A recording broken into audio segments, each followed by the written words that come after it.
Welcome to the Moody Explainer. तो guys, आज की हमारी मूवी है रेसिडेंट इविल आफ्टर लाइफ। ये रेसिडेंट इविल सीरीज का चौथा पार्ट है और इससे पहले के 3 पार्ट्स मैंने अपने चैनल पर एक्सप्लेन कर दिए हैं। अगर आपने नहीं देखे तो जाकर देख लेना, लिंक डिस्क्रिप्शन में है। तो गाइस, मूवी शुरू होती है और हम टोक्यो शहर को देखते हैं, जहाँ हमें ये दिखाया जाता है कि आखिर वहाँ कैसे टी वायरस की शुरुआत हुई और वो कैसे पूरे जापान में फैलता चला गया। फिर हम उसके 4 साल बाद का समय देखते हैं, जहाँ टोक्यो में स्नाइपर्स ज़ोंबी को मार रहे थे। तभी कोई चीज आकर उन्हें मार देती है। फिर हमें उसके नीचे की हाइव दिखाई जाती है। वहाँ अम्ब्रेला कॉरपोरेशन का चेयरमैन वेस्कर भी था। उसे पता चल जाता है कि कोई उन पर हमला कर रहा है और एक एक करके उनके सोल्जर्स को मार रहा है। फिर कुछ सोल्जर्स मेन लिफ्ट पर दुश्मन को खत्म करने जाते हैं, लेकिन तभी पीछे से एलिस वेंट से वहाँ अंदर आ जाती है और अपनी तलवार से उन सभी को मार देती है।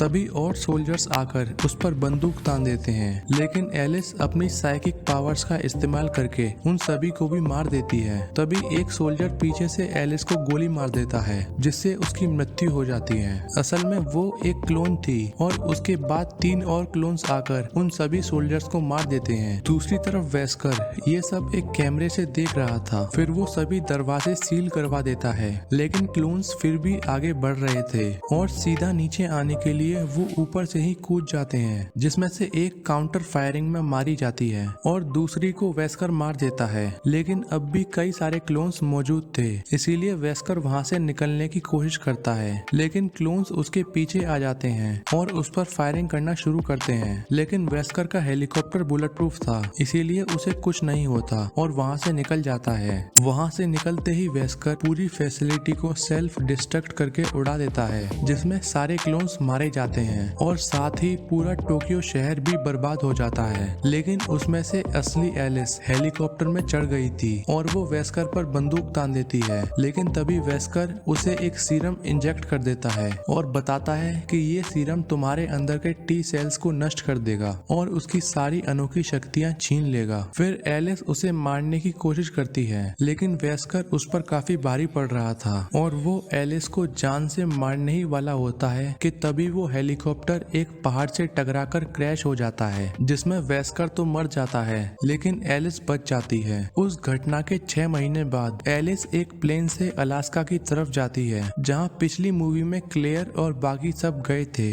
वहां लैंड करने के बाद एलिस को वहां कई सारे प्लेन्स दिखाई देते हैं, लेकिन उसे उसके अलावा और कोई इंसान नहीं दिखता। फिर एलिस आगे बढ़ती जाती है और समुद्र के पास पहुंच जाती है, जहां उसे वही हेलीकॉप्टर मिलता है जिसमें क्लेयर और बाकी लोग गए थे, लेकिन अब वहां और कोई नहीं था। एलिस अपनी सभी बातों को रिकॉर्ड कर रही थी। तभी उसे किसी के होने का एहसास होता है, जो एक प्लेन में था। एलिस उसके पास जाती है, तभी उसमें से कई सारे कौवे निकलकर उड़ जाते हैं और उसके तुरंत बाद क्लेयर उस पर हमला कर देती है। लेकिन एलिस उसे बेहोश कर देती है और देखती है कि उसके शरीर पर एक मकड़ी जैसा टैग लगा था, जो क्लेयर को कंट्रोल कर रहा था। रात में जब क्लेयर को होश आता है तो एलिस ने उसे बांध रखा था ताकि वो दोबारा उस पर हमला ना कर दे। एलिस उसे उसके बारे में पूछती है और उसे अपने बारे में भी याद दिलाती है कि वो 1.5 साल पहले रेगिस्तान में मिले थे। एलिस ने उस टैग को क्लेयर पर से निकाल दिया था, लेकिन फिर भी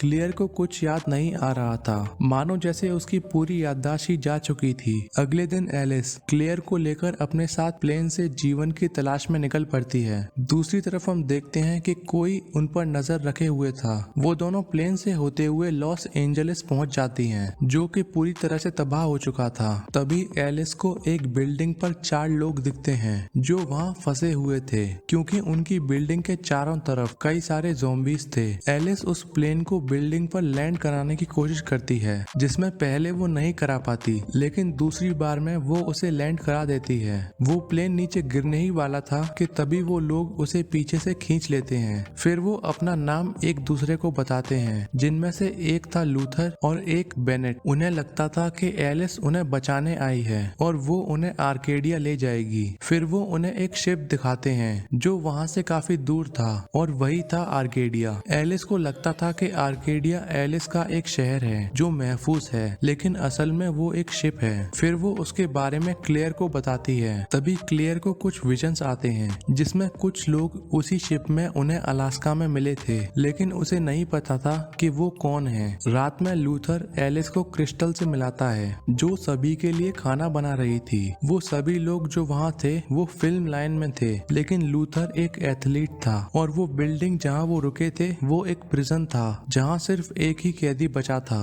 वो एलिस को अपना नाम क्रिस बताता है। वो एलिस को बताता है कि जब ये सब फैला था तो वो एक ऑफिसर था, लेकिन जब कैदी छूट गए तो उन्होंने उसे अंदर बंद कर दिया और सभी यहाँ से चले गए। वो एलिस को ये भी बताता है कि वो उन्हें यहाँ से बाहर निकाल सकता है, लेकिन पहले उसे आजाद करना होगा। एलिस ये बात लूथर को बताती है, लेकिन वो उसे छोड़ने के लिए तैयार नहीं था क्योंकि उसे लगता था कि वो एक खूनी है। क्रिस के केज की रखवाली एक वेंडल नाम का आदमी कर रहा था, ये देखने के लिए कि वो यहाँ से बाहर निकलने की कोशिश ना करे। अगले दिन जब एलिस वहाँ के बाथरूम में नहा रही थी तभी उसे कुछ आवाजें सुनाई देती हैं। वो अपनी गन लेकर उसकी तरफ जाती है। तभी वहाँ उसे वेंडल मिलता है जो उसे छुपकर देख रहा था। एलिस उससे जाने को कहती है, लेकिन तभी वहाँ ज़ॉम्बीज आ जाते हैं जिनके मुंह में से अजीब से टेंटिकल्स निकलते हैं। एलिस उन्हें मार देती है, लेकिन उनमें से एक वेंडल को अपने साथ ले जाता है जहाँ से वो आया था। उन्होंने बाथरूम के अंदर तक एक सुरंग बनाई थी। फिर एलिस ये बात बाकी लोगों को बताती है, जिसे देखकर वो सभी डर जाते हैं। वो जल्द से जल्द वहाँ से बाहर निकलकर उस शिप में जाना चाहते थे। अब क्योंकि प्लेन में सभी लोग नहीं आ सकते थे और ऊपर से कुछ हद तक वो टूट भी चुका था, इसीलिए एलिस उन्हें क्रिस की मदद लेने को कहती है। लेकिन बेनेट इस फैसले से बिल्कुल खुश नहीं था और अब क्योंकि क्रिस को पता था कि वहाँ से कैसे बाहर निकलना है, इसीलिए वो लोग उसे खोल देते हैं। वहाँ से निकलते ही क्रिस क्लेयर को पहचान जाता है। असल में वो दोनों भाई बहन थे, लेकिन अब क्योंकि क्लेयर की याददाश्त जा चुकी थी इसीलिए उसे कुछ याद नहीं था और ये बात एलिस क्रिस को बताती है। फिर क्रिस उन्हें वहाँ के गैराज की तरफ ले जाता है और बताता है कि इसके अंदर एक टैंक जैसा मजबूत फायर ब्रिगेड है और वो सभी लोग उसमें बैठकर ज़ॉम्बीज को कुचलते हुए वहाँ से निकल सकते हैं। लेकिन उस गैराज का ताला जाम पड़ा था, इसीलिए उन्हें उसे खोलने के लिए उसे काटना होगा। उन्हें गन्स की भी जरूरत थी, इसीलिए क्रिस उन्हें बताता है कि वो तहखाने में रखी हुई है। तभी वहाँ एक बहुत बड़ा ज़ॉम्बी आ जाता है जो अपने हथियार की मदद से, जो कि एक तरफ से कुल्हाड़ी जैसा था और दूसरी तरफ हथौड़े जैसा, वहाँ मेन गेट पर वार करने लगता है। दूसरी तरफ क्रिस और एलिस हथियार लेने जाते हैं, लेकिन वहाँ लिफ्ट के नीचे के फ्लोर्स में पानी भर गया था और हथियार सबसे नीचे वाले फ्लोर पर रखे हुए थे। तभी क्रिस्टल वहाँ आती है और उन्हें बताती है कि वो अपने हाई स्कूल में स्विमिंग चैंपियन थी। फिर एलिस उसे और क्रिस को एक गन देती है। दूसरी तरफ लूथर उस बड़े वाले ज़ॉम्बी के सिर पर गोली भी मारता है, लेकिन उसे कुछ नहीं होता। दूसरी तरफ वो लोग उस ताले को काटने की भी कोशिश कर रहे थे। एलिस पानी में एक गहरी सांस भरकर नीचे उतर जाती है और एक टॉर्च का सहारा लेकर आगे बढ़ती है और उसके पीछे क्रिस्टल और क्रिस भी आते हैं। वो तीनों तहखाने की तरफ बढ़ रहे थे। तभी वो पानी से निकलकर बाहर आ जाते हैं। वहाँ ज़ॉम्बीज भी थे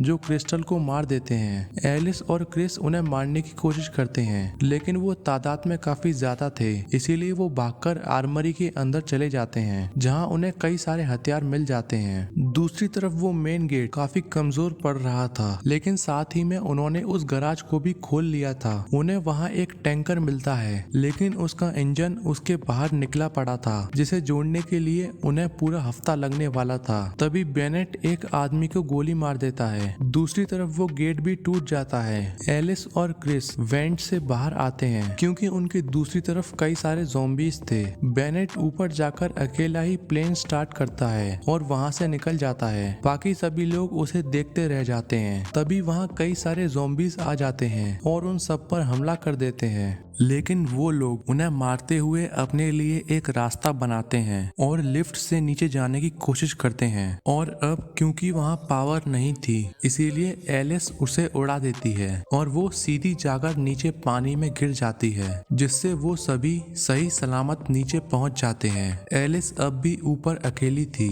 और वो ज़ॉम्बीज़ से लड़ रही थी, लेकिन उनकी तादाद काफी ज्यादा थी, इसीलिए वो एक तार पकड़कर वहाँ से नीचे कूद जाती है। साथ ही उसने कूदने से पहले वहाँ एक बॉम्ब भी गिरा दिया था, जो उसके कूदते ही ब्लास्ट हो जाता है और एलिस लटकती हुई नीचे पहुंच जाती है, जहां उस पर कई सारे ज़ॉम्बीज़ हमला करते हैं। लेकिन वो उन सभी को गोली मारते हुए लूथर के पास पहुंच जाती है, जो एलिस के आते ही शटर बंद कर देता है। फिर वो सभी उसी रास्ते से जाने का फैसला करते हैं जहां से वो ज़ॉम्बीज़ वहां अंदर आए थे। सभी लोग एक एक करके वहां से निकल जाते हैं और बस क्लेयर और एलिस बचते हैं। लेकिन तभी वो बड़ा वाला ज़ॉम्बी वहां आ जाता है और उन पर हमला कर देता है। एलिस उसे मारने की काफी कोशिश करती है, लेकिन उसे कुछ नहीं होता, लेकिन वो उल्टा एलिस को ही बेहोश कर देता है। वो एलिस को मारने ही वाला था कि तभी क्लेयर उस पर गोली चलाकर उसका ध्यान अपनी तरफ करती है। फिर वो मॉन्स्टर क्लेयर पर हमला करता है, लेकिन वो उसके हर वार से बच रही थी।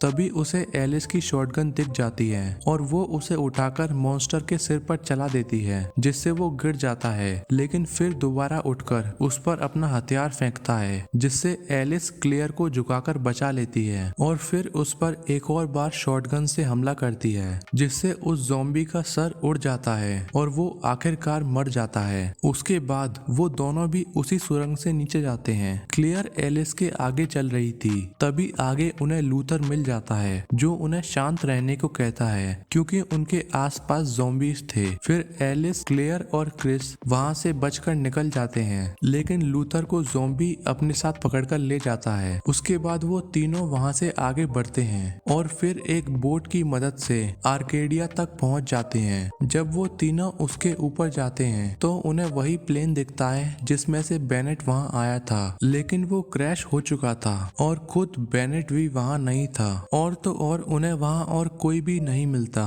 फिर वो तीनों उस शिप के निचले हिस्से में जाते हैं, जहां उन्हें एक बड़ा सा दरवाजा मिलता है जिस पर अम्ब्रेला कॉर्पोरेशन का लोगो लगा था। तभी क्लेयर को याद आ जाता है कि अलास्का में कंपनी के लोगों ने ही उन्हें पकड़ लिया था, लेकिन वो जैसे तैसे करके वहां से भाग गई थी। तभी वो दरवाजा अपने आप ही खुल जाता है और उन तीनों के अंदर जाते ही बंद भी हो जाता है। वो पूरी जगह खाली थी। असल में जो भी लोग बच गए थे उन्हें कॉर्पोरेशन ने पकड़कर हाइपर स्लीप में रख दिया था, ताकि आगे चलकर कंपनी उन्हें अपने काम में ले सके। फिर क्लेयर उन सभी के कंटेनमेंट सेल्स को ऊपर लाती है और उनमें से एक लड़की को निकालती है जो पहले उन्हीं के साथ थी, लेकिन अब उसकी भी याददाश्त जा चुकी थी। इसीलिए क्लेयर उसे शांत कराती है और एलिस बाकियों को निकालने आगे बढ़ती है। तभी उसे 2 सेल्स पर खून दिखाई देता है जो कि फर्श पर भी था। फिर वो उसके पीछे जाकर एक दरवाजे तक पहुंचती है जिसके पीछे कई सारे हेलीकॉप्टर्स थे। एलिस आगे बढ़ती है, क्रिस भी उसके पीछे आता है। वो देखती है कि वहाँ लोगों पर एक्सपेरिमेंट हो रहा था। तभी वहाँ उसे वेस्कर दिख जाता है जो अब भी जिंदा था। तभी वहाँ पीछे से 2 कुत्ते आते हैं जो कि ज़ॉम्बीज बन चुके थे, लेकिन अब वो पूरी तरह से वेस्कर के काबू में थे। एलिस उन पर बंदूक तान देती है, लेकिन तभी वहाँ बेनेट आ जाता है जो उसे बंदूक फेंकने को कहता है और एलिस बिल्कुल ऐसा ही करती है। वेस्कर एलिस को बताता है कि टी वायरस ने उसे फिर से जिंदा कर दिया, लेकिन वो उस पर हावी हो रहा है, इसीलिए उसे काबू में करने के लिए उसे ताजा इंसानी डीएनए चाहिए, और वो भी एलिस का, क्योंकि एक वो ही थी जो टी वायरस से अच्छी तरह से घुल मिल गई थी। इसीलिए वेस्कर उसे खाना चाहता था, लेकिन एलिस मना कर देती है और उस पर हमला करती है। वो बेनेट की बंदूक लेकर उसे गिरा देती है और जैसे ही अपनी शॉटगन लेने आगे बढ़ती है तभी वहाँ वो कुत्ते आ जाते हैं जो कि अब 2 हिस्सों में बट जाते हैं अपने मुंह की तरफ से, और वो दिखने में और भी घिनौने और खूंखार लग रहे थे। तभी पीछे से क्रिस और क्लेयर आकर वेस्कर पर बंदूक तान देते हैं, लेकिन टी वायरस की वजह से वेस्कर काफी ताकतवर ताकतवर और फुर्तीला बन गया था, इसीलिए वो उन दोनों को ढेर कर देता है। फिर क्रिस उस पर गोली चलाता है, लेकिन वो उन सब से बच जाता है। क्लेयर भी उसे मारने की पूरी कोशिश करती है, लेकिन वेस्कर उन दोनों को कंटेनमेंट सेल्स में बंद कर देता है। दूसरी तरफ एक कुत्ता एलिस पर हमला कर देता है, लेकिन एलिस उससे बचकर अपनी शॉटगन उठा लेती है और उसे मार देती है, जिससे ऊपर का कांच टूटने लगता है। तभी दूसरा कुत्ता एलिस की तरफ आता है, लेकिन एलिस एक कांच के बड़े से टुकड़े को उसकी तरफ फेंकती है, जो उसके आर पार हो जाता है, जिससे वो मर जाता है। तभी पीछे से बेनेट आकर एलिस के हाथ में चाकू घुसा देता है, जिससे उसे काफी दर्द होता है। दूसरी तरफ वेस्कर अपने मुंह में से एक टेंटिकल निकालता है, जिसके बहुत बड़े बड़े दांत होते हैं। वो एलिस को खाना चाहता था, लेकिन एलिस तभी अपने हाथ में से चाकू निकालकर उसके सिर में घुसा देती है, लेकिन वेस्कर इससे भी नहीं मरता। दूसरी तरफ वो लड़की आकर बेनेट को बेहोश कर देती है। वेस्कर फिर एलिस को खाने आगे बढ़ता है, लेकिन तभी एलिस उसके मुंह में शॉटगन चला देती है, जिससे वो ढेर हो जाता है और उसके बाद वो क्रिस और क्लेयर को भी बाहर निकालती है। वेस्कर अब भी पूरी तरह से मरा नहीं था, इसीलिए क्रिस और क्लेयर उसमें कई सारी गोलियां मारते हैं। फिर वो बेनेट को बंद करके वहां से बाहर आ जाते हैं और उन सभी लोगों को आजाद कराते हैं जो वहां बंद थे। तभी दूसरी तरफ वेस्कर एक हेलीकॉप्टर लेकर वहां से निकल जाता है और अब वो पूरी तरह से ठीक हो चुका था और ये सब टी वायरस की वजह से हुआ था। वहां से निकलने के बाद वो सेल्फ डिस्ट्रक्ट बॉम्ब को एक्टिवेट कर देता है, लेकिन एलिस ने उस बॉम्ब को उसी के हेलीकॉप्टर में रख दिया था, इसीलिए वो हेलीकॉप्टर ब्लास्ट हो जाता है और अब की बार वेस्कर मारा जाता है। दूसरी तरफ हम देखते हैं कि लूथर अब भी जिंदा है, लेकिन वो शिप से काफी दूर है। उन तीनों ने सभी लोगों को आजाद करा दिया था और इससे वो काफी खुश थे। तभी कई सारे अम्ब्रेला के हेलीकॉप्टर्स उस शिप की तरफ जाते हैं, जिनमें कई सारे सोल्जर्स थे और यहीं ये मूवी खत्म हो जाती है। तो गाइस, अगर आपको मेरी एक्सप्लेनेशन पसंद आई हो तो वीडियो को लाइक, कमेंट, शेयर, सब्सक्राइब करना मत भूलना। और हाँ दोस्तों, मैं इसके आगे के पार्ट्स भी अपने चैनल पर जल्द अपलोड करूंगा, तो बेल आइकन जरूर दबा देना।